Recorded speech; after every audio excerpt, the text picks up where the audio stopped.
Mga kaludi, pati ako ngayon, ako ay naengganyo na rin sa kasayaw. Ayan.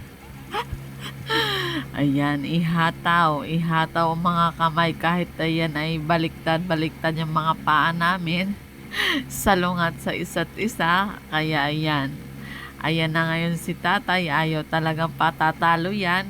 At siya ay tumayo na rin at gusto na rin makikisali sa amin ni Dang na kami ay sumasayaw. Ayan, tingnan nyo yung tatay namin, tatay ng lahat.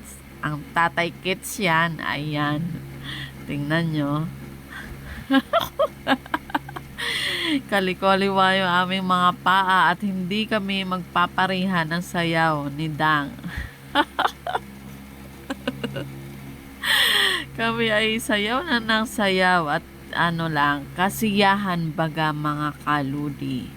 Ini-enjoy ang buhay na walang pasok. Ika nga, tawa ng tawa. Kasayahan ang kailangan. Isipin mo na ang mga bagay-bagay kung saan tayo magiging masaya mga kaludi. Anti-stress, pampawala ng pagod. Ayan ang tatay, magbibiro yan tatay dyan. Tingnan mo mga kaludi ko anong gagawin niya. Makikita nyo, siya ay magbubulaga sa ating camera.